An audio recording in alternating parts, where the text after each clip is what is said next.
Hi friends, ഇന്ന് നമ്മൾ നോക്കാൻ പോകുന്നത് 2023 പുറത്തിറങ്ങിയ ബഗാസുരൻ എന്ന തമിഴ് മൂവിയാണ്.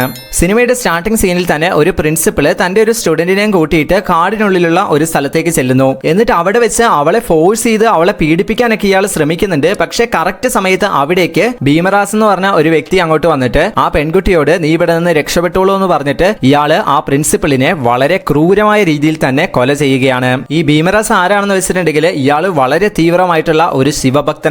അടുത്ത സീനില് ഒരു മേജറെയാണ് കാണിക്കുന്നത്. ഇയാൾ ഇപ്പോൾ ജോലിയിൽ നിന്നെല്ലാം റിട്ടയർ ആയതിനു ശേഷം ഇപ്പോൾ ക്രൈം അവയർനെസ് എന്ന് പറയുന്ന ഒരു യൂട്യൂബ് ചാനലൊക്കെ റൺ ചെയ്തുകൊണ്ടിരിക്കുകയാണ്.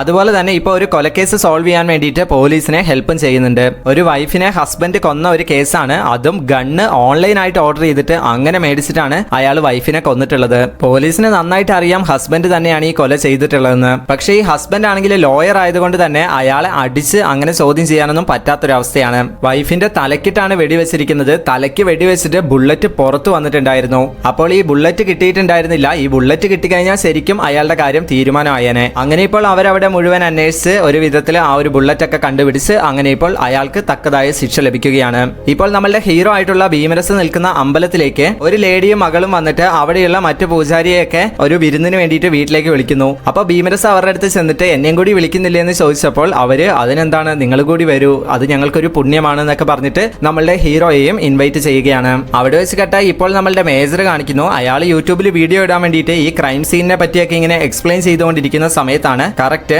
ഇയാളുടെ അസിസ്റ്റന്റിന് ഒരു കോൾ വരുന്നത്. അപ്പോൾ ആ കോൾ എടുത്ത് നോക്കുന്ന സമയത്താണ് പെട്ടെന്ന് എന്തോ ഒരു ഇമ്പോർട്ടന്റ് ആയിട്ടുള്ള കാര്യമായിരുന്നു ആ കോളിൽ പറഞ്ഞിട്ടുണ്ടായിരുന്നത്. അത് എന്തായിരുന്നു എന്ന് വെച്ചിട്ടുണ്ടെങ്കിൽ നമ്മളുടെ മേജറുടെ ചേട്ടന്റെ മകളായിട്ടുള്ള രമ്യ അവള് സൂയിസൈഡ് ചെയ്ത് മരിച്ചു എന്നുള്ള വിവരമായിരുന്നു. അങ്ങനെ ഇപ്പോൾ നമ്മളുടെ മേജർ നേരെ അവിടേക്ക് ചെല്ലുന്നു. അവിടെ ചെന്ന സമയത്ത് നേരത്തെ ആ കേസ് അന്വേഷിച്ചുകൊണ്ടിരുന്ന അതേ ഇൻസ്പെക്ടർ തന്നെയായിരുന്നു അവിടെയും കേസ് അന്വേഷിച്ചുകൊണ്ടിരുന്നത്. എന്നിട്ട് മേജർ അവരുടെ അടുത്ത് തന്റെ സ്വന്തം ചേട്ടന്റെ മകളാണെന്ന് പറഞ്ഞിട്ട് ആ ക്രൈം സീനിലേക്ക് ചെല്ലുകയാണ്. അങ്ങനെ മേജർ ഇപ്പോൾ ആകെ മനസ്സുടഞ്ഞ് നിൽക്കുകയാണ്. അപ്പോൾ പോലീസ് പറയുന്നത് ഈ പെൺകുട്ടിക്ക് വീട്ടുകാർ കല്യാണം ഉറപ്പിച്ചിട്ടുണ്ടായിരുന്നു. പക്ഷെ ആ കല്യാണത്തോട് ഈ പെൺകുട്ടിക്ക് താല്പര്യം ഇല്ലാത്തത് കൊണ്ടാണ് ഇവൾ ഇപ്പോൾ സൂയിസൈഡ് ചെയ്തത് എന്നാണ്. പക്ഷെ ഇങ്ങനെ ഒരു കാര്യത്തിന് വേണ്ടിയിട്ട് ഒരു പെൺകുട്ടി തന്റെ ജീവിതം തന്നെ കളയുമോ എന്നുള്ള കാര്യത്തിൽ എല്ലാവരും ആകെ കൺഫ്യൂസ്ഡ് ആയിട്ട് ഇങ്ങനെ നിൽക്കുകയാണ്. അവിടെ വെച്ച് കേട്ടാൽ ഇപ്പോൾ കാണിക്കുന്നത് ഒരു കോളേജിന്റെ കറസ്പോണ്ടന്റ് ഒരു പ്രോഗ്രാമില് ഇങ്ങനെ നിന്ന് സംസാരിച്ചുകൊണ്ടിരിക്കുകയാണ്. അവിടേക്ക് ഇപ്പോൾ ഭീമരാസ് വന്നിട്ട് ഈ കറസ്പോണ്ടന്റിന്റെ അസിസ്റ്റന്റ് ഉണ്ടായിരുന്നു അയാളുടെ അടുത്ത് സംസാരിക്കുകയാണ്. അതായത് അയാളോട് സംസാരിച്ചിട്ട് അയാളുടെ വീട്ടിലെങ്ങാനും എന്തെങ്കിലും ഒരു ജോലി മേടിച്ച് തരാവോ, എനിക്ക് അമ്പലത്തിലൊന്നും വലിയൊരു പൈസയൊന്നും കിട്ടുന്നില്ല,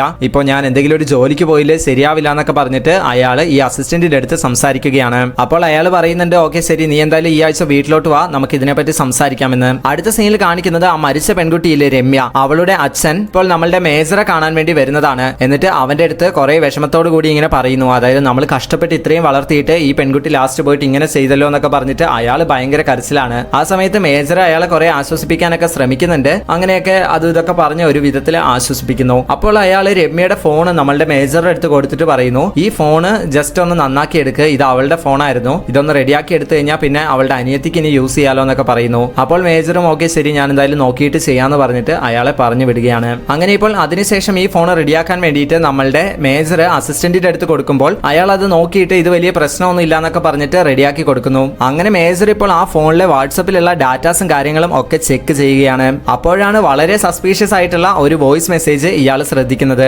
ആ ഒരു മെസ്സേജിൽ അവളെ ബലാത്സംഗം ചെയ്യും എന്നുള്ള രീതിയിലൊക്കെയുള്ള ഒരു വോയിസ് മെസ്സേജ് ആയിരുന്നു ഉണ്ടായിരുന്നത്. അപ്പോൾ ഇത് കണ്ടിട്ട് ഈ മേജർ ആകെ ഷോക്ക് ആവുന്നു. അങ്ങനെ അയാൾ ഇപ്പോൾ ആ എവിഡൻസ് ഒക്കെ എടുത്തുകൊണ്ട് നേരെ പോകുന്നത് പോലീസ് സ്റ്റേഷനിലേക്കാണ്. അവിടെ വെച്ച് കേട്ടാൽ ഇപ്പോൾ ഒരു കോളേജ് ഹോസ്റ്റലിലെ വാർഡനെ കാണിക്കുകയാണ്. അവരവിടെ എന്തോ പർച്ചേസ് ചെയ്യാൻ വേണ്ടി വന്നതാണ്. അപ്പോൾ കറക്റ്റ് അവരുടെ പുറകെ നമ്മളുടെ ഭീമരസ് വന്നിട്ട് ഇവരെ ഇങ്ങനെ നോക്കുന്നുണ്ട്. അപ്പോൾ ഈ വാർഡൻ ഇത് ശ്രദ്ധിച്ചിട്ടുണ്ടായിരുന്നു. അങ്ങനെ ഇപ്പോൾ ഭീമരസിന്റെ അടുത്ത് വന്നിട്ട് നീ ആരാടാ, നീ എന്തിനാണ് എന്റെ പുറകെ നടക്കുന്നതെന്നൊക്കെ ചോദിച്ചിട്ട് അവന്റെ അടുത്ത് ഭയങ്കരമായിട്ട് ദേഷ്യപ്പെടുന്നു. അപ്പോൾ ഭീമരസ് അയ്യോ സോറി എന്നോട് ക്ഷമിക്കണം എന്നൊക്കെ പറഞ്ഞിട്ട് അവിടെ നിന്ന് പോവുകയാണ്. ഇപ്പോൾ നമ്മളുടെ മേജർ ആണെങ്കിൽ ആ കിട്ടിയ എവിഡൻസും കൊണ്ട് നേരെ സ്റ്റേഷനിലേക്ക് പോയിരിക്കുകയാണ്. എന്നിട്ട് ആ വോയിസ് മെസ്സേജ് കേൾപ്പിച്ചു കൊടുക്കുന്നു. ആ വോയിസ് മെസ്സേജിൽ പറയുന്ന കാര്യം, നീ കല്യാണം കഴിഞ്ഞാലും നീ ഈ കാര്യങ്ങൾ കണ്ടിന്യൂ ചെയ്യണം, ഈ കാര്യത്തിൽ നിന്നും നിനക്ക് എന്തൊക്കെ പറഞ്ഞാലും പുറത്തേക്ക് വരാൻ കഴിയില്ല. എന്നിട്ട് മേജർ ഇപ്പോൾ ആ പോലീസുകാരന്റെ അടുത്ത് ഇതെന്റെ ചേട്ടന്റെ മകളുടെ മരണമാണ്, അതുകൊണ്ട് തന്നെ ഈ കേസ് ഞാൻ സ്വയം അന്വേഷിച്ചോളാം, നിങ്ങൾ എനിക്ക് വേണ്ട ഹെൽപ്പ് മാത്രം ചെയ്താൽ മതി എന്ന് പറഞ്ഞിട്ട് നമ്മളുടെ മേജർ നേരെ കളത്തിലിറങ്ങുകയാണ്. അങ്ങനെ ഇപ്പോൾ നമ്മളുടെ മേജർ നേരെ ഒരു വ്യക്തിയെ മീറ്റ് ചെയ്യാൻ വേണ്ടി പോകുന്നു. അയാളാണ് അവസാനമായിട്ട് രമ്യനെ ബുക്ക് ചെയ്തിട്ടുണ്ടായിരുന്നത്. അയാളുടെ അടുത്ത് ചെന്നിട്ട് സംസാരിക്കുന്ന സമയത്ത് അയാൾ ആരംഭത്തിലെ എല്ലാ കാര്യങ്ങളും റിജക്ട് ചെയ്താണ് സംസാരിക്കുന്നത്. അവസാനം ഈ മാറ്റേഴ്സ് ഒക്കെ നിങ്ങളുടെ വൈഫിന്റെ അടുത്ത് പറഞ്ഞു കൊടുക്കുമെന്ന് പറഞ്ഞപ്പോൾ അയാൾ എല്ലാ കാര്യങ്ങളും പറയാൻ തുടങ്ങി. അതായത് ഒരു ആപ്പ് ഉണ്ട്, അതിനകത്താണെങ്കിൽ ഒരുപാട് പെണ്ണുങ്ങളുടെ ഫോട്ടോയൊക്കെ വരും, അതിലാണ് സമയത്താണ് ഞാൻ രമ്യയുടെ ഫോട്ടോ കണ്ടത്. അതിനകത്ത് 1 മണിക്കൂറിന് 3000 രൂപ എന്ന് കൊടുത്തിട്ടുണ്ടായിരുന്നു. അപ്പോൾ വൈഫ് വീട്ടിലില്ലാത്തതുകൊണ്ടാണ് ഞാൻ അവളെ ബുക്ക് ചെയ്തത്. പക്ഷെ ഞാൻ ബുക്ക് ചെയ്തത് രമ്യനെ ആണെങ്കിലും വന്നത് വേറൊരു പെണ്ണായിരുന്നു. അപ്പോൾ അത് കേട്ടപ്പോൾ മേജർ എന്താണ് ചെയ്യുന്നതെന്ന് വെച്ചിട്ടുണ്ടെങ്കിൽ മേജറിന്റെ അസിസ്റ്റന്റിനെ വെച്ചിട്ട് ആ ഒരു ആപ്ലിക്കേഷനിൽ ഒരു പെണ്ണിനെ ബുക്ക് ചെയ്യുന്നു. എന്തിനാണെന്ന് വെച്ച് കഴിഞ്ഞാൽ ആ ഒരു സ്ഥലം ട്രേസ് ചെയ്യാൻ വേണ്ടിയിട്ടാണ്. ഇപ്പോൾ ഭീമരസിനെ കാണിക്കുന്നു. അയാൾ ഇപ്പോൾ ആ കറസ്പോണ്ടന്റിന്റെ വീട്ടിലേക്ക് പോവുകയാണ്. എന്നിട്ട് അവിടെ ചെന്ന സമയത്ത് ആ ഡ്രൈവർ ഭീമരസിന്റെ അടുത്ത് വീട്ടിൽ ചെയ്യാൻ വേണ്ടി കുറെ ജോലിയും കാര്യങ്ങളൊക്കെ പറഞ്ഞു കൊടുക്കുന്നു. അതുപോലെ തന്നെ വൈഫിന്റെ അടുത്ത് എന്തെങ്കിലും ജോലി ഉണ്ടെങ്കിൽ ഇവനെ ഏൽപ്പിച്ചാൽ മതിയെന്നും പറഞ്ഞിട്ട് അയാൾ അവിടെ നിന്ന് പോവുകയാണ്. ഇപ്പോൾ ഭീമരസ് ജോലിയൊക്കെ ചെയ്തുകൊണ്ടിരിക്കുന്ന സമയത്താണ് ആ ഡ്രൈവറുടെ മകള് ആരോടോ ഫോണിൽ സംസാരിക്കുന്നത് കേട്ടത്. ഭീമരസ് ജസ്റ്റ് അതൊന്ന് ശ്രദ്ധിച്ച സമയത്താണ് ഓപ്പോസിറ്റ് ഉള്ള ആള് ഇവളെ ഭീഷണിപ്പെടുത്തുകയാണെന്നുള്ള കാര്യം മനസ്സിലായത്. ഉടനെ തന്നെ ഭീമരസ് ഈ കാര്യം ആ പെൺകുട്ടിയുടെ പാരന്റ്സിന്റെ അടുത്ത് പറഞ്ഞു കൊടുക്കുന്നു. അങ്ങനെ ഇപ്പോൾ പാരന്റ്സ് ആ പെണ്ണിന്റെ അടുത്ത് കാര്യങ്ങളെ പറ്റി ചോദിക്കുമ്പോൾ പെണ്ണ് നമ്മളുടെ ഭീമരസിന്റെ അടുത്ത് ദേഷ്യപ്പെടുകയാണ്. അതായത് നിങ്ങളാണോ എന്റെ കാര്യം വീട്ടുകാരുടെ അടുത്ത് പറഞ്ഞു കൊടുത്തതെന്നൊക്കെ ചോദിച്ചിട്ട് ഭയങ്കരമായിട്ട് ദേഷ്യപ്പെടുന്നു. അപ്പോൾ ഭീമരസ് പറയുന്നു എന്ത് കാര്യം ഉണ്ടെങ്കിലും അത് വീട്ടുകാരുടെ അടുത്ത് ഷെയർ ചെയ്തോളൂ, അങ്ങനെയാണെങ്കിൽ വീട്ടുകാര് അതിനുള്ള സൊല്യൂഷൻ കണ്ടെത്തിക്കോളും. അങ്ങനെയൊക്കെ പറഞ്ഞ് ഇപ്പോൾ വീട്ടുകാര് സാവധാനം ആ പെൺകുട്ടിയുടെ അടുത്ത് കാര്യങ്ങൾ ചോദിക്കുമ്പോഴാണ് ആ പെൺകുട്ടി തന്റെ പ്രശ്നങ്ങൾ പറയുന്നത്. അതായത് ഞാൻ എന്റെ ടീം ലീഡറുമായിട്ട് ചാറ്റ് ചെയ്തിരുന്നു. അപ്പോൾ ആ പേഴ്സണൽ ചാറ്റൊക്കെ അയാൾ ഇപ്പോൾ സ്ക്രീൻഷോട്ട് എടുത്ത് വെച്ചിട്ട് എന്നെ ഭീഷണിപ്പെടുത്തുകയാണ്. അപ്പോഴേക്കും അവളുടെ അച്ഛൻ അവൻ ഭീഷണിപ്പെടുത്താൻ മാത്രം നീ അവന്റെ അടുത്ത് എന്ത് ചാറ്റാണ് ചെയ്തതെന്ന് ചോദിച്ചിട്ട് അവളുടെ അടുത്ത് ദേഷ്യപ്പെടുകയാണ്. അപ്പോൾ ഭീമരസ് പറയുന്നു ചാറ്റ് ചെയ്തത് പോട്ടെ, ഇനിയിപ്പോ എന്തായാലും ആ വിരട്ടിയവനെ നമുക്ക് സ്കെച്ച് ചെയ്യാമെന്ന്. ഇപ്പോൾ മേജർ ആണെങ്കിൽ തന്റെ അസിസ്റ്റന്റിന്റെ അടുത്ത് കൃത്യമായിട്ട് കാര്യങ്ങൾ പറഞ്ഞു കൊടുക്കുന്നു. അതായത് നേരെ അവിടേക്ക് ചെല്ലണം, നീ ചെന്ന ഉടനെ അവിടെയുള്ള എല്ലാ കാര്യങ്ങളും വീഡിയോ എടുക്കണം, അതാണ് നമ്മളുടെ എവിഡൻസ് എന്ന്. എന്നിട്ട് കുറച്ച് സമയത്തിനുള്ളിൽ തന്നെ ഞങ്ങൾ അങ്ങോട്ട് വന്നിട്ട് എല്ലാവരെയും പിടിച്ചോളാം എന്നൊക്കെ പറയുന്നുണ്ട്. അങ്ങനെ ഇപ്പോൾ നമ്മളുടെ മേജർ പോലീസിന്റെ സഹായത്തോടു കൂടി തന്നെ അവിടെ നിൽക്കുകയാണ്. അങ്ങനെ ഇപ്പോൾ മേജറുടെ അസിസ്റ്റന്റ് അവിടേക്ക് ചെല്ലുന്നു. അവിടേക്ക് ചെന്ന സമയത്ത് അവിടെ ഒരുപാട് പെണ്ണുങ്ങൾ ഉണ്ടായിരുന്നു. എന്നിട്ട് ഇതിനകത്ത് ഇഷ്ടപ്പെട്ട ഒരു പെണ്ണിനെ ചൂസ് ചെയ്തോളാൻ പറഞ്ഞിട്ട് അയാൾ ഒരു പെണ്ണിനെ ചൂസ് ചെയ്യുന്നു. അങ്ങനെ ഇപ്പോൾ അവര് റൂമിലേക്ക് ചെല്ലുകയാണ്. റൂമിലേക്ക് ചെന്ന ഉടനെ തന്നെ ആ പെണ്ണ് പെട്ടെന്ന് ഡ്രസ്സൊക്കെ റിമൂവ് ചെയ്യാൻ വേണ്ടി തുടങ്ങിയപ്പോഴേക്കും ഇയാൾ പെട്ടെന്ന് അയ്യോ വേണ്ട വേണ്ട എന്ന് പറഞ്ഞിട്ട് അവിടെ നിന്ന് ഓടിപ്പോരുകയാണ്. ഈ സമയത്ത് തന്നെ പോലീസ് അവരെ എല്ലാവരെയും അറസ്റ്റും ചെയ്യുന്നു. അവിടെ വെച്ച് കട്ടായി ഇപ്പോൾ ആ ഡ്രൈവറുടെ മകളെ കാണിക്കുന്നു. അവളുടെ അടുത്ത് ഇപ്പോൾ ആ ടീം ലീഡർ വന്നിട്ട് പിന്നെയും അവളെ ഭീഷണിപ്പെടുത്തുകയാണ്. കറക്റ്റ് സമയത്ത് അവളുടെ അച്ഛൻ അങ്ങോട്ട് വരുന്നു. എന്നിട്ട് ഞാൻ ഇവളുടെ അച്ഛനാണ്, മര്യാദയ്ക്ക് നീ ആ ചാറ്റൊക്കെ ഡിലീറ്റ് ചെയ്തോ, ഇല്ലേ പിന്നെ നടക്കാൻ പോകുന്നത് വേറെയാണെന്ന് പറഞ്ഞിട്ട് അവനെ നല്ല രീതിയിൽ തന്നെ ഭീഷണിപ്പെടുത്തുന്നു. അപ്പോൾ അയാൾ ഓക്കെ ഞാൻ ഡിലീറ്റ് ചെയ്യാന്നൊക്കെ പറഞ്ഞിട്ട് അവിടെ നിന്ന് പോവുകയാണ്. എന്നാൽ കറക്റ്റ് സമയത്ത് നമ്മളുടെ ഭീമരസ് അങ്ങോട്ട് വരുന്നു. എന്നിട്ട് ഭീമരസ് അവനെ പിടിച്ചിട്ട് നല്ല രീതിയിൽ അടിച്ചു കൂട്ടുകയാണ്. എന്നിട്ട് ഭീമരസ് ഇവനിങ്ങനെ വെറുതെ വിട്ടാൽ ശരിയാവോ, ഇവന്റെ കയ്യോ കാലോ നമുക്ക് കട്ട് ചെയ്ത് വിട്ടാലോ എന്നൊക്കെ പറയുന്നു. അപ്പോൾ പെണ്ണിന്റെ അച്ഛൻ ഇല്ല വിട്ടേക്ക്, അവൻ എന്തായാലും ഡിലീറ്റ് ചെയ്യാന്ന് പറഞ്ഞല്ലേ എന്നൊക്കെ പറയുന്നു. അപ്പോൾ ഭീമരസും അവന്റെ അടുത്ത് നല്ല രീതിയിൽ ഒന്നുകൂടി പേടിപ്പിക്കുകയാണ്. അപ്പോൾ അവൻ ഇനി ഒരിക്കലും ഞാൻ ഇങ്ങനെ ആരോടും ചെയ്യില്ല, ഞാനിത് ഇപ്പൊ തന്നെ ഡിലീറ്റ് ചെയ്തേക്കാന്നൊക്കെ പറഞ്ഞിട്ട് അവിടെ നിന്ന് പോവുകയാണ്. അപ്പോൾ ഭീമരസിന് ഈ ഡ്രൈവർ ഒരുപാട് നന്ദി പറയുന്നു. അവിടെ വെച്ച് കട്ടായി ഇപ്പോൾ ആ സ്ത്രീകളെ പോലീസ് അറസ്റ്റ് ചെയ്തിട്ടുണ്ടായിരുന്നില്ലേ, അപ്പോൾ ആ സ്ത്രീകളെയും പിന്നെ അതുപോലെ തന്നെ അവരുടെ നേതാവായിട്ടുള്ള കൂൾ സുരേഷിനെയും പോലീസ് പിടിച്ചു വെച്ച് ചോദ്യം ചെയ്യുകയാണ്. അപ്പോഴാണ് ഇൻസ്പെക്ടറിനും മേജറിനും മനസ്സിലായത്, അതായത് ഈ സ്ത്രീകളെല്ലാം തന്നെ പലതരത്തിൽ ഭീഷണിപ്പെടുത്തിയിട്ട് ആണ് ഇവിടേക്ക് ഈ ഒരു ജോലിക്ക് വേണ്ടി കൊണ്ടുവന്നിരിക്കുന്നതെന്ന്. അങ്ങനെ ഇപ്പോൾ ആ സ്ത്രീകളെല്ലാം അവിടെയുള്ള ഒരു ലേഡീസ് ഹോസ്റ്റലിൽ ചേർക്കാൻ തീരുമാനിക്കുന്നു. അതുപോലെ തന്നെ നമ്മളുടെ ഇൻസ്പെക്ടർ അടുത്ത് മേജർ പറയുന്നു എനിക്ക് ഇവനെ ഈ കൂൾ സുരേഷിനെ ഒന്ന് ഇൻവെസ്റ്റിഗേഷൻ ചെയ്യണമെന്ന്. അതിനു വേണ്ടിയിട്ട് ഇൻസ്പെക്ടറും സമ്മതിക്കുകയാണ്. അങ്ങനെ ഇപ്പോൾ മേജർ ആ ഒരു ഓഡിയോ പ്ലേ ചെയ്ത് കേൾപ്പിക്കുകയാണ്. എന്നിട്ട് ഈ ഓഡിയോ നിന്റെ അല്ലെന്ന് എനിക്കറിയാം, പക്ഷെ ഈ വോയിസിന്റെ യഥാർത്ഥ ഉടമ ആരാണെന്ന് നീ എനിക്ക് പറഞ്ഞു തരണമെന്ന് കൂൾ സുരേഷിന്റെ അടുത്ത് നമ്മളുടെ മേജർ പറയുന്നു. അപ്പോൾ കൂൾ സുരേഷ് എനിക്ക് ഈ വോയിസിന്റെ ഓണർ ആരാണെന്ന് അറിയില്ല, പിന്നെ ശ്വേത എന്ന് പറഞ്ഞ പെണ്ണുണ്ട്, അവള് ഭയങ്കര കോസ്റ്റ്ലി ആണ്, അപ്പോൾ അവളുടെ അടുത്ത് ചോദിച്ചു കഴിഞ്ഞാൽ ചിലപ്പോൾ അറിയാമായിരിക്കും, പക്ഷെ അവളെ കാണണമെങ്കിൽ വരെ ബുക്ക് ചെയ്തിട്ടേ നമുക്ക് കാണാൻ പറ്റൂ. അങ്ങനെ ഇപ്പോൾ മേജർ ഓക്കെ ശരി അവളെ ബുക്ക് ചെയ്യാന്നൊക്കെ പറഞ്ഞിട്ട് അങ്ങനെ സംസാരിക്കുന്നു. എന്നിട്ട് ആ കൂൾ സുരേഷിനെയും കൂടെ തന്നെ നിർത്തുന്നു. ഇപ്പോൾ നമ്മുടെ ഭീമരാസ് ആണെങ്കിൽ ആ ഹോസ്റ്റൽ വാർഡന്റെ അടുത്തേക്ക് ചെന്നിട്ട് ആ ലേഡിയുടെ അടുത്ത് പറയുന്നു എനിക്കിപ്പോ 51 വയസ്സായി, എനിക്ക് ഇത്രയും കാലമായിട്ടും യാതൊരു സുഖങ്ങളും അനുഭവിക്കാൻ കഴിഞ്ഞിട്ടില്ല, അതുകൊണ്ട് ഒരു പെണ്ണിനെ എനിക്ക് വേണ്ടി ഒന്ന് സെറ്റാക്കി തരുമോ എന്ന് ചോദിക്കുന്നു. എന്നാൽ ആ ലേഡി അതിനൊന്നും സമ്മതിക്കാതെ അവനെ അവിടെ നിന്ന് പറഞ്ഞു വിടുകയാണ്. ഇപ്പോൾ മേജറെ കാണാൻ വേണ്ടിയിട്ട് ഇൻസ്പെക്ടർ വരികയാണ്. എന്നിട്ട് ഇൻസ്പെക്ടർക്ക് ട്രാൻസ്ഫർ കിട്ടി, അതുകൊണ്ട് ഇനി ഈ ഒരു കേസിൽ എനിക്ക് യാതൊരു ഹെൽപ്പും ചെയ്യാൻ പറ്റില്ലെന്ന് പറഞ്ഞിട്ട് ഇൻസ്പെക്ടർ അവിടെ നിന്ന് പോവുകയാണ്. ഇപ്പോൾ ഭീമരസ് ഇങ്ങനെ അമ്പലത്തിലിരുന്ന് ഇങ്ങനെ ശിവന്റെ അടുത്ത് സംസാരിച്ചുകൊണ്ടിരിക്കുകയാണ്. അതായത് ഇപ്പോൾ തെറ്റുകൾ ചെയ്യുന്നവരെയൊക്കെ എന്റെ കൺമുന്നിൽ കൊണ്ടുവന്ന് അവരെ കൊല്ലുന്ന ഒരു മനോനിലയിലേക്ക് ഞാൻ എത്തിയിരിക്കുകയാണ്. എനിക്കിനി ഒരാഗ്രഹം കൂടിയേ ഉള്ളൂ, ഇവരാരും എന്നെ എന്ത് ചെയ്താലും എനിക്ക് ഏക്കരുത്, ഞാൻ അവരെ അടിച്ചു കഴിഞ്ഞാൽ അവർക്ക് ഭയങ്കരമായിട്ട് ആ ഒരു ആഘാതം ഉണ്ടാവുകയും വേണം. അങ്ങനെ സംസാരിച്ചുകൊണ്ടിരിക്കുന്ന സമയത്താണ് അവിടേക്ക് ഒരു അമ്മയും മകളും വരുന്നത്. അന്ന് ഇദ്ദേഹത്തെ ഇൻവൈറ്റ് ചെയ്തിട്ടുണ്ടായിരുന്നില്ലേ, അവര് തന്നെയായിരുന്നു. അവരിപ്പോൾ അമാവാസി ദിവസം വീട്ടിലോട്ട് വരാനൊക്കെ പറഞ്ഞിട്ട് അവിടെ നിന്ന് പോവുകയാണ്. ഇപ്പോൾ ആ ശ്വേത എന്ന് പറഞ്ഞ പെണ്ണിനെ മീറ്റ് ചെയ്യാൻ വേണ്ടിയിട്ട് നമ്മളുടെ മേജറും കൂൾ സുരേഷും കൂടി അവിടേക്ക് ചെല്ലുകയാണ്. ഈ ശ്വേത എന്ന് പറഞ്ഞ പെണ്ണാണെങ്കിൽ അവിടെ ഷൂട്ടിങ്ങിൽ ഡാൻസ് കളിച്ചുകൊണ്ടിരിക്കുകയായിരുന്നു. അങ്ങനെ അവളിപ്പോൾ ഡാൻസ് ഒക്കെ കഴിഞ്ഞ് വന്നിട്ട് ഞാനിന്ന് ആകെ ടയേർഡാണ്, നമുക്ക് ഇന്ന് വേണം വേണോ, നാളെ പോരെ എന്ന് ചോദിക്കുന്നു. അപ്പോഴാണ് മേജർ പറയുന്നത്, ഞാൻ ശരിക്കും നീയുമായിട്ടൊരു ഫിസിക്കൽ റിലേഷൻഷിപ്പിന് വേണ്ടിയിട്ടല്ല വന്നിട്ടുള്ളത്, നിന്റെ അടുത്ത് നിന്നും കുറച്ച് കാര്യങ്ങളൊക്കെ മനസ്സിലാക്കാൻ വേണ്ടിയിട്ടാണ്. എന്നിട്ട് രമ്യയെ പറ്റി ശ്വേതയുടെ അടുത്ത് ചോദിക്കുമ്പോൾ ശ്വേതയ്ക്ക് രമ്യയെ പറ്റി അറിയാമായിരുന്നു. രമ്യ കോളേജിൽ പഠിച്ചുകൊണ്ടിരിക്കുന്ന സമയത്ത് അവിടെ കോളേജിന്റെ അടുത്ത് ഈ സെറോക്സിന്റെ കട വെച്ചിരിക്കുന്ന ഒരു വ്യക്തിയുമായിട്ട് രമ്യയ്ക്ക് അഫെയർ ഉണ്ടായിരുന്നു. അങ്ങനെ അവൾ അവന്റെ അടുത്ത് ന്യൂഡ് വീഡിയോ കോളിലൊക്കെ സംസാരിച്ചിട്ടുണ്ടായിരുന്നു. അവൻ ഈ ഒരു കാര്യത്തെ അഡ്വാൻറ്റേജ് ആയി യൂസ് ചെയ്തു. അതായത് അവൻ അവളുടെ അടുത്ത്, എനിക്ക് പൈസയൊന്നുമില്ല, ഞാൻ എത്ര കാലമാണ് ഈ സെറോക്സ് കടയും വെച്ചുകൊണ്ടിരിക്കുന്നത്, അതുകൊണ്ട് നീ എനിക്കൊരു ഹെൽപ്പ് ചെയ്യണമെന്നൊക്കെ പറഞ്ഞ് അവളെ ഒരു വിധത്തിൽ പറഞ്ഞ് കൺവിൻസ് ചെയ്തിട്ട് അവളെ വെർച്വൽ പ്രോസ്റ്റിറ്റ്യൂഷന് ഇടയാക്കി. അതെങ്ങനെയാണെന്ന് വെച്ച് കഴിഞ്ഞാൽ അവളുടെ ഫേസ് ഒന്നും കാണിക്കാതെ വീഡിയോ കോളിൽ അവളുടെ ക്ലീവേജ് ഒക്കെ കാണിച്ച് കുറച്ച് സെഡ്യൂസിംഗ് ആയ രീതിയിൽ സംസാരിപ്പിക്കുകയൊക്കെ ചെയ്തിട്ട് അങ്ങനെ കുറെ ആളുകളുടെ അടുത്ത് നിന്ന് പൈസയൊക്കെ മേടിക്കുകയൊക്കെ ചെയ്തു. അങ്ങനെ പിന്നീട് ഈ വീഡിയോ കോളിൽ സംസാരിച്ച ആളുകൾക്കൊക്കെ ഇവളെ നേരിട്ട് വേണമെന്നായി. അങ്ങനെ ഇവളുമായിട്ട് നേരിട്ട് ഒരു ഫിസിക്കൽ റിലേഷൻഷിപ്പിന് വേണ്ടിയിട്ട് ഒരുപാട് പൈസയൊക്കെ ആളുകൾ ഓഫർ ചെയ്ത സമയത്ത്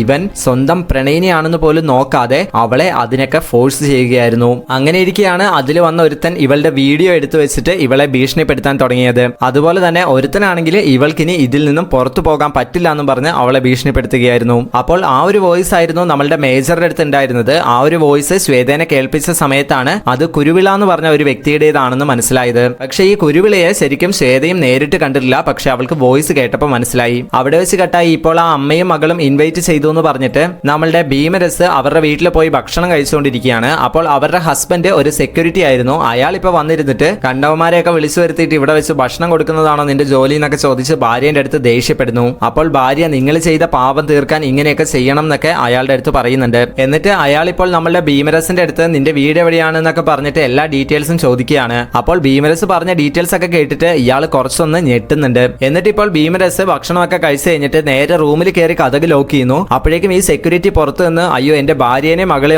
ഒന്നും ചെയ്യല്ലേ എന്നൊക്കെ പറയുന്നുണ്ട്. അപ്പോൾ ഭീമരസ് കറക്റ്റ് കതക് തുറന്ന് പുറത്തേക്ക് വന്നിട്ട് ഇയാളെ പിടിച്ചിട്ട് ഭയങ്കരമായിട്ട് അടിക്കുകയാണ്. അങ്ങനെ അടിച്ചു കൂട്ടി അയാളെ അവിടെ വെച്ച് തന്നെ കൊല്ലുന്നു. എന്നിട്ട് അയാളുടെ കഴുത്തിലുള്ള ഒരു സ്വർണ്ണ ചെയിൻ എടുത്തിട്ട് ഭീമരസ് അവിടെ നിന്ന് പോവുകയാണ്. ഇപ്പോൾ നമ്മളുടെ മേജർ ആണെങ്കിൽ കൂൾ സുരേഷിനെ വെച്ചിട്ട് ആ കംപ്ലീറ്റ് ടീമിനെ ട്രാക്ക് ചെയ്യാൻ വേണ്ടി ശ്രമിക്കുകയാണ്. അങ്ങനെ ട്രാക്ക് ചെയ്യുന്ന സമയത്താണ് ഷോക്കിംഗ് ആയിട്ടുള്ള ഒരു കാര്യം മനസ്സിലായത്. അതായത് ഇവർക്ക് ഇതിനു വേണ്ടിയിട്ട് ഒരു ഓഫീസ് തന്നെ ഉണ്ടെന്ന്. ആ ഒരു ഓഫീസ് പുറത്തുനിന്ന് നോക്കുമ്പോൾ അത് എന്തിന്റെ ഓഫീസാണെന്ന് വെച്ച് കഴിഞ്ഞാൽ, അതായത് ആ പഠിപ്പുള്ളവർക്കും ഇല്ലാത്തവർക്കും ജോലി കൊടുക്കുന്ന ഒരു ഓഫീസ് എന്നുള്ള രീതിയിലാണ് അവിടെ എഴുതി വെച്ചിട്ടുണ്ടായിരുന്നത്. അങ്ങനെ ഇപ്പോൾ നമ്മളുടെ മേജറും അസിസ്റ്റന്റ് കൂടി ആ ഓഫീസിലേക്കുള്ള ഇന്റർനെറ്റ് കണക്ഷൻ കട്ട് ചെയ്ത് വിട്ടിട്ട് അത് നന്നാക്കാനുള്ള ആളുകളാണ് എന്ന രീതിയിൽ അവിടേക്ക് പോകാമെന്ന് തീരുമാനിക്കുന്നു. അടുത്ത സീനിൽ കാണിക്കുന്നത് നമ്മളുടെ ഭീമരസ് പിന്നെയും ആ ഒരു വാർഡന്റെ അടുത്തേക്ക് വന്നിട്ട് എനിക്ക് ഒരു പെണ്ണിനെ സെറ്റാക്കി തരാൻ വേണ്ടി പറയുന്നു. അപ്പോൾ അവര്, നിന്റെ അടുത്ത് ഒരു തവണ ഞാൻ പറഞ്ഞതല്ലേ, നിനക്ക് പറഞ്ഞാൽ മനസ്സിലാവൂല എന്നൊക്കെ ചോദിച്ച് ഞാൻ പോലീസിനെ വിളിക്കുമെന്ന് പറഞ്ഞപ്പോഴാണ് ഭീമരസ് പറയുന്നത്, അങ്ങനെയാണെങ്കിൽ ഞാനും പോലീസിനെ വിളിക്കും, നിങ്ങൾ ഇവിടെ എന്താണ് ചെയ്തുകൊണ്ടിരിക്കുന്നത് എന്നൊക്കെ എനിക്ക് കറക്റ്റ് ആയിട്ട് അറിയാം, അതുകൊണ്ട് തന്നെയാണ് ഞാൻ ഇങ്ങോട്ട് വന്നത്. പിന്നെ നിങ്ങൾ വെറുതെ എനിക്കൊന്നും സെറ്റാക്കി തരണ്ട, ഞാൻ 20,000 രൂപ നിങ്ങൾക്ക് തരാം, എനിക്ക് നല്ലൊരു പെണ്ണിനെ റെഡിയാക്കി തരണം. അപ്പോൾ അവര് എല്ലാം അറിഞ്ഞിട്ടാണല്ലേ വന്നത്, അങ്ങനെയാണെങ്കിൽ ഒരു കാര്യം ചെയ്യൂ, നാളെ രാവിലെ എന്റെ വീട്ടിലേക്ക് വരൂ എന്ന് പറയുന്നു. എന്നിട്ട് അവരും ആ പൈസ മേടിച്ച് വെക്കുകയാണ്. അവിടെ വെച്ച് കട്ടായി ഇപ്പോൾ മേജർ ആ ഒരു ഓഫീസിലേക്ക് ഇന്റർനെറ്റ് റെഡിയാക്കാനാണെന്നും പറഞ്ഞ് ചെന്നിട്ട് അവിടെയുള്ള കമ്പ്യൂട്ടറൊക്കെ ചെക്ക് ചെയ്ത് നോക്കുന്ന സമയത്താണ് അതിനകത്ത് ഒരുപാട് പെൺകുട്ടികളുടെ ഇത്തരത്തിലുള്ള വീഡിയോ കോളും ക്ലിപ്പിംഗ്സും എല്ലാം ഉണ്ടായിരുന്നു. അപ്പോൾ അതിനകത്ത് രമ്യയുടെയും വീഡിയോ ഉണ്ടായിരുന്നു. അങ്ങനെ ഇപ്പോൾ മേജർ ആരും അറിയാതെ തന്നെ ആ കമ്പ്യൂട്ടറിന്റെ ഹാർഡ് ഡിസ്ക് എടുക്കുകയാണ്. കറക്റ്റ് ആ ഒരു സമയത്താണ് ശരിക്കും ഇന്റർനെറ്റ് റെഡിയാക്കാൻ വേണ്ടി വന്ന ആളുകൾ അങ്ങോട്ട് വരുന്നത്. അപ്പോഴേക്കും അവിടെയുള്ള ആളുകളൊക്കെ, അപ്പൊ ഇവന്മാരാരാ, ഇവന്മാര് കള്ളന്മാരാണെന്ന് പറഞ്ഞിട്ട് നമ്മളുടെ മേജറെയൊക്കെ പിടിച്ച് അടിക്കാൻ വേണ്ടി തുടങ്ങുന്നു. അപ്പോൾ ആ ഒരു ഡയലോഗ് പറഞ്ഞ വ്യക്തിയുടെ ശബ്ദം കേട്ടപ്പോഴാണ് മേജർക്ക് കത്തുന്നത്, ഇത് കുരുവിളയുടെ ശബ്ദമാണല്ലോ എന്ന്. ഉടനെ മേജർ, അപ്പൊ നീയാണല്ലോടാ കുരുവിള എന്ന് ചോദിച്ചിട്ട് അയാൾ കിട്ടും അടിക്കുന്നു. അങ്ങനെ അവിടെ വെച്ച് ഭയങ്കരമായിട്ടുള്ള ഒരു ഫൈറ്റ് നടക്കുകയാണ്. അവിടെ വെച്ച് കേട്ടായി ഇപ്പോൾ നമ്മുടെ ഭീമരസ് ആ ലേഡി പറഞ്ഞ ടൈമിൽ അവരുടെ അടുത്തേക്ക് ചെല്ലുകയാണ്. അപ്പോൾ അവര് ഭീമരസിന്റെ അടുത്ത് ചെറിയ പെണ്ണാണ്, നോക്കി കൈകാര്യം ചെയ്യണം എന്നൊക്കെ പറഞ്ഞിട്ട് അയാളെ അകത്തേക്ക് വിടുന്നു. അപ്പോൾ ആ പെണ്ണാണെങ്കിൽ ഭീമരസിനെ കണ്ടിട്ട് എനിക്ക് അയാളുടെ കൂടെയൊന്നും പറ്റില്ല മാഡം എന്നൊക്കെ പറഞ്ഞിട്ട് ഇറങ്ങി വരുന്നു. അപ്പോൾ ഈ ലേഡി ആണെങ്കിൽ ആ പെണ്ണിന്റെ അടുത്ത് പറയുന്നു, ജസ്റ്റ് ഒരു മണിക്കൂറിലെ കേസല്ലേ ഉള്ളൂ, നീ ജസ്റ്റ് ഒന്ന് അഡ്ജസ്റ്റ് ചെയ്യുന്നു പറയുമ്പോഴും ആ പെണ്ണ് അയാൾ പറയുന്ന പോലെ ഒന്നും എനിക്ക് ചെയ്യാൻ പറ്റില്ല എന്ന് പറയുകയാണ്. അപ്പോഴേക്കും ഇവര് നമ്മുടെ ഭീമരസിന്റെ അടുത്ത്, നിങ്ങളുടെ അടുത്ത് ഞാൻ പറഞ്ഞതല്ലേ ചെറിയ പെണ്ണാണെന്ന്, പിന്നെ എന്തിനാണ് അങ്ങനെയൊക്കെ ചെയ്തതെന്ന് ചോദിക്കുമ്പോൾ ഭീമരസ് പറയുന്നു, ഒന്നെങ്കിൽ ആ പെണ്ണ് ചെയ്യണം, ഇല്ലാന്നുണ്ടെങ്കിൽ നീ ചെയ്യണം, നിനക്ക് കുഴപ്പമൊന്നും ഇല്ലല്ലോ എന്ന്. അങ്ങനെ ഈ വാർഡൻ ഓക്കെ ശരി എന്നാ പിന്നെ ഞാൻ തന്നെ വരാമെന്ന് പറഞ്ഞിട്ട് അകത്തേക്ക് ചെല്ലുകയാണ്. അങ്ങനെ ഇപ്പോൾ അകത്തേക്ക് പോയിട്ട് കുറച്ച് സമയത്തിന് ശേഷം ഭീമരസ് പുറത്തേക്ക് വന്നിട്ട് ആ പെൺകുട്ടിയുടെ അടുത്ത്, നീ ഇനിയിപ്പോ ഇങ്ങോട്ടൊന്നും വരണ്ട, ഇനി ഇങ്ങനത്തെ കാര്യങ്ങൾക്ക് പോകും വേണ്ട, മര്യാദയ്ക്ക് പോയി പഠിക്കാൻ നോക്കുന്നു പറഞ്ഞിട്ട് അവിടെ നിന്ന് പറഞ്ഞു വിടുന്നു. രക്ഷപ്പെടുന്നു. ഉള്ളിൽ എന്താണ് സംഭവിച്ചിട്ടുള്ളതെന്ന് വെച്ചിട്ടുണ്ടെങ്കിൽ ആ ഹോസ്റ്റൽ വാർഡനെ നമ്മളുടെ ഭീമരസ് തല കീഴായിട്ട് കെട്ടി തൂക്കിയിരിക്കുകയാണ്. അപ്പോൾ ഈ ഹോസ്റ്റൽ വാർഡൻ ആണെങ്കിൽ എന്നെ വെറുതെ വിടൂ, എന്നെ എന്ത് വേണമെങ്കിലും ചെയ്തോളൂ, നീ എന്നെ എത്ര കാലത്തേക്ക് വേണമെങ്കിലും വെച്ചോളൂ എന്നൊക്കെ പറയുന്നു. അപ്പോൾ നിന്റെ മാനത്തിന് നീ ഒരു വിലയും കൽപ്പിക്കുന്നില്ലേ എന്നൊക്കെ ചോദിച്ചിട്ട് ഭീമരസ് അവളുടെ കഴുത്തറുത്ത് അവളെ കൊല്ലുകയാണ്. ഇപ്പോൾ മേജർ പോലീസ് ഇൻസ്പെക്ടറുടെ അടുത്ത് എന്നിട്ട് അവർക്കെതിരെ ആക്ഷൻ എടുക്കണം, എന്റെ അടുത്ത് എവിഡൻസ് ഉണ്ടെന്ന് പറയുമ്പോൾ ആക്ഷൻ എടുക്കണമെങ്കിൽ ആ കുട്ടിയുടെ പാരന്റ്സ് തന്നെ കംപ്ലൈന്റ് ചെയ്യണം, ഇല്ലാന്നുണ്ടെങ്കിൽ ആക്ഷൻ എടുക്കാൻ പറ്റില്ല, നീ ആദ്യം എന്റെ അടുത്ത് ആ എവിഡൻസ് ഒക്കെ തായെന്നാണ് അയാൾ പറയുന്നത്. പക്ഷെ നമ്മളുടെ മേജർ പറയുന്നു എനിക്ക് പോലീസിലുള്ള വിശ്വാസമൊക്കെ പോയതാണ്, അതുകൊണ്ട് ഞാൻ FIR ഫയൽ ചെയ്യാതെ എന്തായാലും ഞാൻ ഈ എവിഡൻസ് ഒന്നും തരില്ല.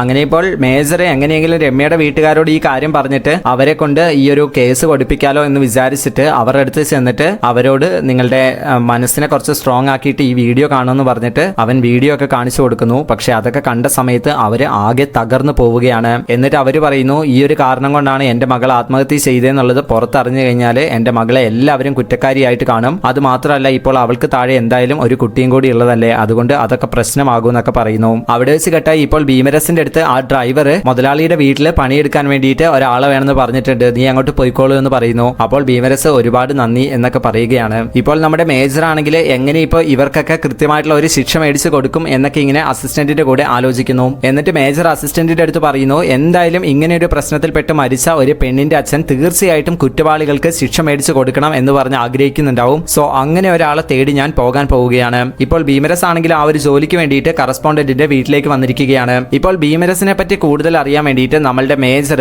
ഭീമരസിന്റെ നാട്ടിലേക്ക് പോവുകയാണ്. അങ്ങനെ ചെന്ന് ഭീമരസിന്റെ അച്ഛന്റെ അടുത്ത് സംസാരിക്കുന്ന സമയത്താണ് ഭീമരസിന്റെ ജീവിതത്തിൽ എന്താണ് സംഭവിച്ചതെന്നുള്ളത് അയാളുടെ അച്ഛൻ പറയുന്നത്. ഭീമരസിന് ഒരു മകൾ ഉണ്ടായിരുന്നു, അവള് +2 വരെ നല്ല രീതിയിൽ പഠിക്കുന്നുണ്ടായിരുന്നു. അങ്ങനെ +2 ഒക്കെ നല്ല പോലെ പാസ്സായി. അതിനുശേഷം അവൾക്ക് കോളേജിൽ പോയി പഠിക്കണം എന്നായിരുന്നു ആഗ്രഹം. അങ്ങനെ ഇപ്പോൾ അവരുടെ വീടിന്റെ അടുത്ത് നിന്നും ഏകദേശം ഒരു 150 കിലോമീറ്ററോളം അകലെയുള്ള ഒരു കോളേജിലാണ് അവള് അഡ്മിഷൻ മേടിക്കുന്നത്. അങ്ങനെ ഇപ്പോൾ അവള് കോളേജിൽ പോയി പഠിക്കാൻ തുടങ്ങി. അങ്ങനെ ഒരു ദിവസം അവള് വീട്ടിലേക്ക് വന്ന സമയത്ത് അവള് ഒരു പയ്യനെയും കൂട്ടിക്കൊണ്ടാണ് വന്നത്. ആ പയ്യനെ കണ്ടപ്പോൾ തന്നെ ഭീമരസിന് വല്ലാതെ ദേഷ്യം വന്നു. പക്ഷെ അതിനുശേഷം ആ പയ്യൻ പോയി കഴിഞ്ഞപ്പോൾ മകള് ഭീമരസിന്റെ അടുത്ത് പറഞ്ഞു ആ പയ്യനെ എന്റെ മേലെ ഒരു ഇൻട്രസ്റ്റ് ഉണ്ട്, അതുകൊണ്ട് ഞാൻ അച്ഛൻ അറിയാതെ ഒന്നും ചെയ്യില്ല, അതുകൊണ്ടാണ് ഞാൻ അവന്റെ അടുത്ത് അച്ഛന്റെ അടുത്ത് വന്ന് സംസാരിക്കാൻ പറഞ്ഞത്, അതല്ലാതെ വേറൊന്നും ഇല്ല എന്ന് മകള് പറയുമ്പോൾ മകൾ ഇത്രയും പോസിറ്റീവായിട്ട് സംസാരിച്ചല്ലോ എന്ന് വിചാരിച്ചിട്ട് ഭീമരസ് പറയുന്നു നീ ഇപ്പൊ പോയി പഠിക്കുക, നിനക്കിപ്പോ പഠിക്കേണ്ട സമയമാണ്, ആ പയ്യന് ഈ പഠിത്തമൊക്കെ കഴിഞ്ഞിട്ടും നിന്റെ മേലെ അതേപോലെ തന്നെ ഇഷ്ടം ഉണ്ടെന്നുണ്ടെങ്കിൽ നമുക്ക് അപ്പൊ എന്തെങ്കിലുമൊക്കെ ചെയ്യാം. അങ്ങനെയൊക്കെ പറഞ്ഞ ആ ഒരു സിറ്റുവേഷനെ വളരെ പോസിറ്റീവായ രീതിയിൽ തന്നെ ഹാൻഡിൽ ചെയ്തു. പക്ഷെ അതിനുശേഷം പിന്നീട് ഒരു ദിവസം മകള് ഭയങ്കരമായിട്ട് കരഞ്ഞുകൊണ്ടാണ് വീട്ടിലേക്ക് വന്നത്.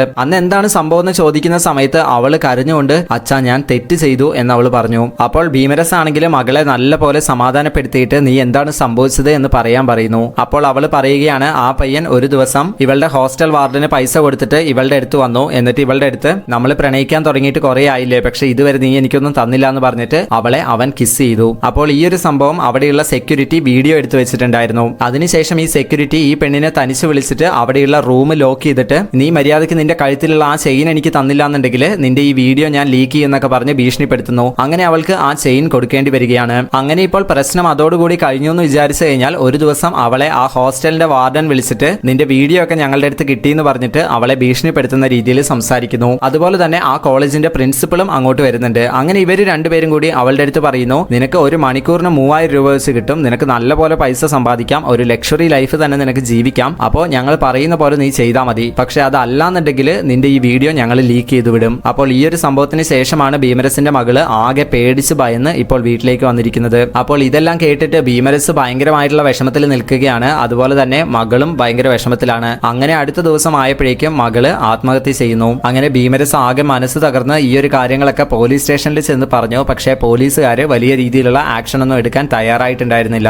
അങ്ങനെ ഭീമരസ് പിന്നീട് ആകെ മനസ്സ് തകർന്ന് നാട് വരികയായിരുന്നു. അങ്ങനെ നാട്ടിൽ നിന്ന് പോയതിനു ശേഷം ഇപ്പോൾ അവൻ എവിടെയാണെന്നോ എന്താണെന്നോ ഒന്നും എനിക്ക് അറിയില്ല എന്ന് പ്രസന്റില് ഭീമരസിന്റെ അച്ഛൻ പറയുകയാണ്. അങ്ങനെ മേജർ ഇപ്പോൾ ഈ ഒരു കേസുമായി ബന്ധപ്പെട്ട വക്കീലുമായിട്ടൊക്കെ സംസാരിക്കുന്ന സമയത്താണ് ഈ ഒരു കേസിലെ പ്രതികളായ 3 പേര് ഇപ്പോൾ ജീവനോട് കൂടി ഇല്ല എന്നുള്ള കാര്യം മനസ്സിലായത്. അങ്ങനെ ആ മരിച്ചവരുടെ ഡീറ്റെയിൽസ് ഒക്കെ ചെക്ക് ചെയ്യുന്ന സമയത്ത് ഒന്ന് ആ പ്രിൻസിപ്പൾ ആണ്. പ്രിൻസിപ്പൾ മരിച്ചത് കാട്ടിനുള്ളിൽ വെച്ചിട്ട് ഒരു ഭ്രാന്തൻ വന്ന് കൊന്നു എന്നാണ് ആ പ്രിൻസിപ്പലിന്റെ കൂടെ ഉണ്ടായിരുന്ന ഒരു പെണ്ണ് പറഞ്ഞിട്ടുണ്ടായിരുന്നത്. അതുപോലെ ആ സെക്യൂരിറ്റിന്റെ കാര്യമാണെങ്കിൽ ഭാര്യയും മകളെയും റൂമിൽ കുറ്റിയിട്ടിട്ട് ഒരാൾ കൊന്നു എന്നാണ് ആ ഒരു കേസിലുള്ളത്. പിന്നെ മൂന്നാമതായിട്ട് ആ വാർഡനെ കൊന്നത് എങ്ങനെയാണെന്ന് വെച്ച് കഴിഞ്ഞാൽ ആ വാർഡന് കുറച്ച് ഇല്ലീഗൽ ആയിട്ടുള്ള കാര്യങ്ങളൊക്കെ ഉണ്ടായിരുന്നു. അപ്പോൾ അവളെ ആ ഒരു ആക്ടിവിറ്റിക്ക് കൂട്ടിക്കൊണ്ടുപോയ ഒരു കസ്റ്റമറുമായിട്ടുള്ള എന്തോ പ്രശ്നത്തിന്റെ പേരിലാണ് അവളെയും കൊലപ്പെടുത്തിയത്. അപ്പോൾ ഈ 3 കൊലപാതകങ്ങളും 3 പാറ്റേണിലാണ്. അപ്പോൾ മേജറിന് ചിന്തിച്ചപ്പോൾ തന്നെ കാര്യം മനസ്സിലായി. മനസ്സിലായി. അതായത് ഭീമരസിന് ഈ മഹാഭാരതമൊക്കെ നല്ല രീതിയിൽ അറിയായിരുന്നു. അപ്പോൾ അതിലുള്ള കുറെ കാര്യങ്ങൾ വെച്ചിട്ടാണ് ശരിക്കും ഇങ്ങനെ പല പാറ്റേണിലായിട്ട് ഈ കൊലപാതകങ്ങളൊക്കെ അദ്ദേഹം ചെയ്തിട്ടുള്ളത്. അപ്പോൾ നമ്മളുടെ മേജർ അടുത്ത ടാർഗറ്റ് ആ പെണ്ണിനെ പ്രണയിച്ച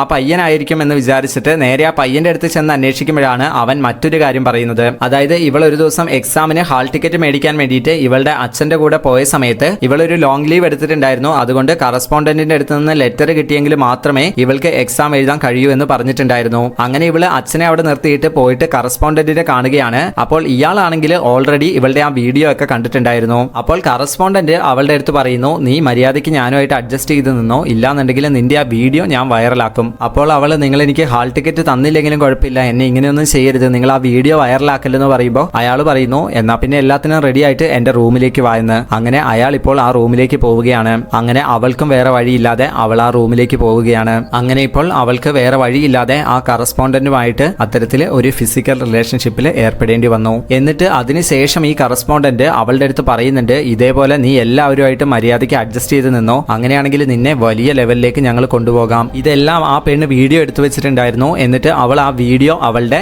കാമുകനായിട്ടുള്ള ആ പയ്യന്റെ അടുത്തും കൊടുത്തിട്ടുണ്ടായിരുന്നു. അങ്ങനെ അവൻ ഈ ഒരു വീഡിയോ കൊണ്ടുപോയിട്ട് ഭീമരസിന്റെ അടുത്ത് കൊടുത്തിട്ട്, എന്നോട് ക്ഷമിക്കൂ, എനിക്കൊരു തെറ്റ് പറ്റിപ്പോയി എന്നൊക്കെ പറഞ്ഞിട്ട് അയാളുടെ അടുത്ത് ക്ഷമ ചോദിക്കുന്നു. അങ്ങനെ ഇപ്പോൾ പ്രസന്റില് ഈ കാര്യങ്ങളെല്ലാം ഈ പയ്യന്റെ അടുത്ത് നിന്ന് കേട്ടതിന് ശേഷം നമ്മുടെ മേജർ പോയിട്ട് ഇത്തരത്തിൽ ബാധിക്കപ്പെട്ട പെൺകുട്ടികളെയൊക്കെ ചെന്ന് കണ്ടിട്ട് അവരുടെ അടുത്തൊക്കെ സംസാരിച്ച് ഈ ഒരു കാര്യത്തെ പറ്റിയിട്ട് കൂടുതൽ മനസ്സിലാക്കുകയാണ്. അതിനുശേഷം ഈ ഒരു കാര്യത്തെ പറ്റിയിട്ട് എക്സ്പ്ലെയിൻ ചെയ്ത് അയാൾ യൂട്യൂബ് ചാനലിൽ ഒരു വീഡിയോ ഇടുന്നു. ആ ഒരു വീഡിയോയ്ക്കകത്ത് ഈ ഒരു കറസ്പോണ്ടന്റിന്റെ ആ ഒരു വീഡിയോ ക്ലിപ്പും കൂടി ഉൾപ്പെടുത്തിയിട്ടുണ്ടായിരുന്നു. ആ ഒരു വീഡിയോയിൽ രമ്യയെ കാണുന്നൊന്നുമില്ല, കാരണം അവൾ ഷൂട്ട് ചെയ്ത വീഡിയോ ആയതുകൊണ്ട് അയാളെ മാത്രമായിരുന്നു കാണുന്നത്. അങ്ങനെ ഇപ്പോൾ ഈ ഒരു കാര്യം ഭയങ്കരമായ രീതിയിൽ സ്പ്രെഡ് ആവുന്നു, ന്യൂസ് ചാനലിലൊക്കെ വലിയ ചർച്ചകളാവുന്നു. അങ്ങനെ നമ്മളുടെ മേജർ തന്നെ ഈ കറസ്പോണ്ടന്റിനെതിരെ കോടതിയിൽ കേസ് കൊടുക്കുന്നു. അപ്പോൾ ഈ കറസ്പോണ്ടന്റിന്റെ സപ്പോർട്ടായിട്ട് കുറെ അഡ്വക്കേറ്റ്സ് ഉണ്ട്. അവരാണെങ്കിൽ ആ വീഡിയോയിലുള്ളത് താങ്കളല്ല എന്ന് ഞങ്ങൾ പ്രൂവ് ചെയ്തോളാം എന്നൊക്കെ അയാളുടെ അടുത്ത് പറയുന്നു. അങ്ങനെ ഇപ്പോൾ കോടതിയിൽ ഈ ഒരു കേസിന്റെ വാദം നടക്കുകയാണ്. അപ്പോൾ ഓപ്പോസിറ്റ് വക്കീല് ഇത് ഈ കറസ്പോണ്ടന്റിന്റെ വീഡിയോ അല്ല എന്നൊക്കെ പറയുന്നുണ്ട്. അപ്പോൾ നമ്മളുടെ മേജർ ആണെങ്കിൽ എനിക്ക് ഈ ഒരു കേസിന്റെ എവിഡൻസ് ഒക്കെ കളക്ട് ചെയ്യാൻ വേണ്ടിയിട്ട് എനിക്ക് കുറച്ച് ടൈം വേണമെന്ന് പറയുന്നു. അങ്ങനെ കോടതി ഇപ്പോൾ ആ ടൈമും കൊടുക്കുകയാണ്.